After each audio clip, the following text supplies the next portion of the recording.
तो चलिए स्टूडेंट्स, आइए इस कविता के अगले स्टेंजा को समझते हैं। इसमें पहली लाइन में कहते हैं कि चेंज, चेंज का मतलब होता है बदल देना। माई, माई मतलब मेरे। डार्कनेस, डार्कनेस का मतलब होता है अंधकार, अंधेरा। काहे का अंधेरा? ज्ञान का अंधेरा, ज्ञान का अंधकार, इग्नोरेंस इसको बोलते हैं। टू डाई, अपने, टू मतलब से, डाई मतलब अपने, लाइट का मतलब हुआ प्रकाश। काहे का प्रकाश?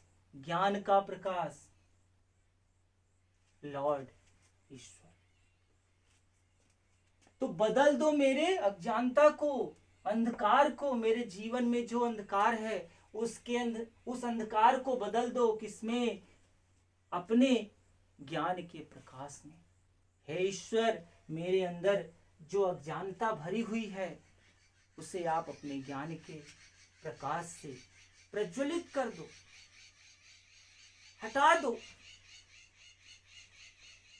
अगली लाइन में भी कवि वही कह रहे हैं कि बदल दो मेरे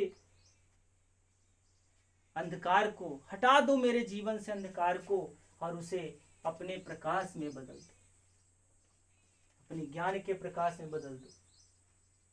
and my evil into good, and my evil into good. And मतलब और, माई मतलब मेरे, एविल मतलब होता है पाप, बुराइयां, दुष्कर्म, इंटू में, गुड यानी अच्छाई।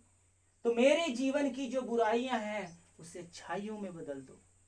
हम एक ऐसा ईश्वर होता है जिससे प्रार्थना करते हैं और अपनी हर बात, अपनी हर मन की बात को ईश्वर से कह पाते हैं। तो कवि गुरुदेव रविन्द्रनाथ टैगोर भी कह रहे हैं कि मेरे जीवन में जो बुराइयां हैं, जो मैंने पाप किए हैं, उन्हें अच्छाइयों में बदल दो। मेरे अंदर अंधकार भरा हुआ है, उसे आप प्रकाश में बदल दो। आगे कवि कह रहे हैं कि touch me but once, touch me but once. Touch मतलब छूना होता है, मी मतलब मुझे, बट मतलब केवल, बट मतलब लेकिन, वंस मतलब केवल, एंड मतलब और, आई मतलब मैं, will change, I will change, मैं बदल जाऊंगा।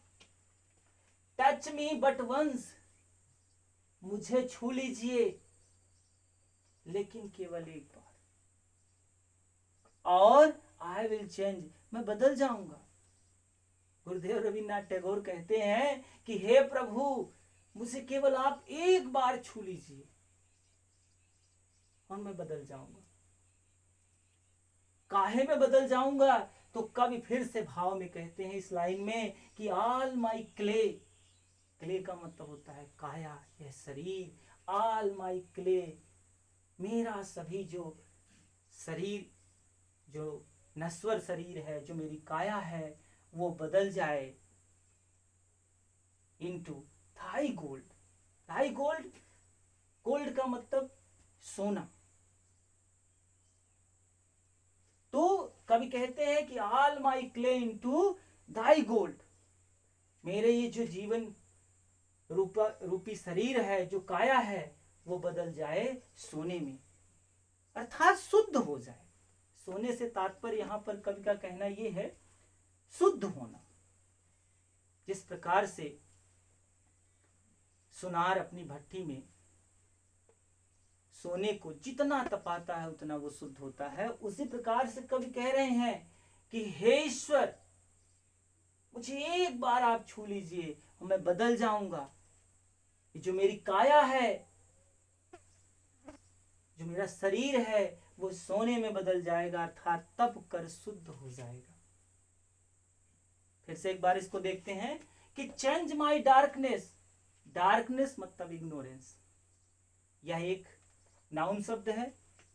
जिन शब्दों के अंत में नेस लगा होता है उसे हम नाउन बोलते हैं। तो अगर डार्क शब्द देकर आपसे पूछ दिया कि डार्क का नाउन फॉर्म क्या होगा, तो आप तुरंत उसको बताएंगे डार्कनेस। तो कभी कहते हैं चेंज माई डार्कनेस, बदल दो मेरे अंधकार को। मेरे जीवन में बहुत अंधकार भरा हुआ है, उस अंधकार को बदल दो। टू दाई लाइट लॉर्ड, अपने ज्ञान के प्रकाश में बदल दो। हे ईश्वर, मेरे जीवन का जो अंधकार है वह अपने ज्ञान में बदल दो, ज्ञान के प्रकाश से बदल दो। And my evil into good, और मेरा जो पाप है, मेरे जीवन की जो बुराइयां हैं, वो उन्हें अच्छाइयों में बदल दो। टच मी बट वंस, छू लीजिए मुझे केवल एक बार, लेकिन एक बार केवल मुझे छू लीजिए। आई विल चेंज, मैं बदल जाऊंगा। All my clay into thy gold, और मेरी जो जीवन, जो मेरा शरीर है, जो मेरी काया है, वो सोने में बदल जाए।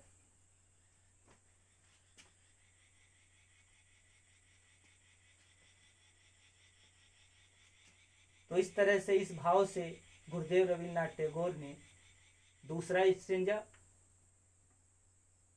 लिखा है, जिसको आपने समझा।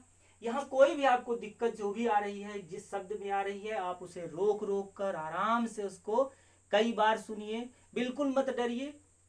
और मेरे वीडियो बनाने का मुख्य उद्देश्य उन बच्चों के लिए है जो शर्मीले होते हैं, जो कक्षा में शिक्षकों से पूछ नहीं पाते हैं, जो डरते हैं, उन्हें लगता है कि सर डांट देंगे, या जल्दी जल्दी में सर ने पढ़ा दिया, उनके कुछ समझ में नहीं आया है। तो मैं चाहता हूं कि ऐसे सभी बच्चे जिन्हें अंग्रेजी में डर लगता है, जो कविताओं से डरते हैं, वो बार बार मेरे वीडियो को देखें, वीडियो को रोक रोक कर देखें। जिस शब्द में, जिस लाइन में अभी आपको दिक्कत जा रही है, आपके समझ में नहीं आया है, कमेंट बॉक्स में उसे डालिए, मुझे बोलिए कि सर यहाँ पर समझ में नहीं आएगा, मैं उसे फिर से आपको बताऊंगा, बार बार बताऊंगा। यही तो मैं चाहता हूं कि आप मुझसे बोलिए, खुलकर बोलिए, डरिए मत, बिल्कुल मत डरिए। और अंग्रेजी बहुत ही सरल है। देखिए, जब आपको वो अच्छी लगने लगेगी तो आप समझ लीजिए कि आपका अंग्रेजी से डर निकल गया है। और मेरे पढ़ाने का केवल एक उद्देश्य है कि आपको इस विषय से डर न लगे। आप इसे बार, और आपको कुछ नहीं, न किताब लीजिए, न पेन लीजिए, न कॉपी, कुछ नहीं लेना है। बस इस वीडियो को बार बार आप देखते जाइए, पहले सुनिए उसे 4 बार, 6 बार, 10 बार। जब उसके शब्द आपको समझ में आने लगे तो फिर कॉपी उठाइए, उसमें जो महत्वपूर्ण शब्द आए हैं उन्हें लिखिए, उनके अर्थ लिखिए, और फिर उसको आप लंबे समय तक याद कर पाएंगे। देखिए, पढ़ाई जो होती है बार बार करने से होती है। जितनी बार आप उसे करेंगे उतनी ही वो आपकी अपनी हो जाएगी। चलते हैं अगले स्टेंजा की ओर।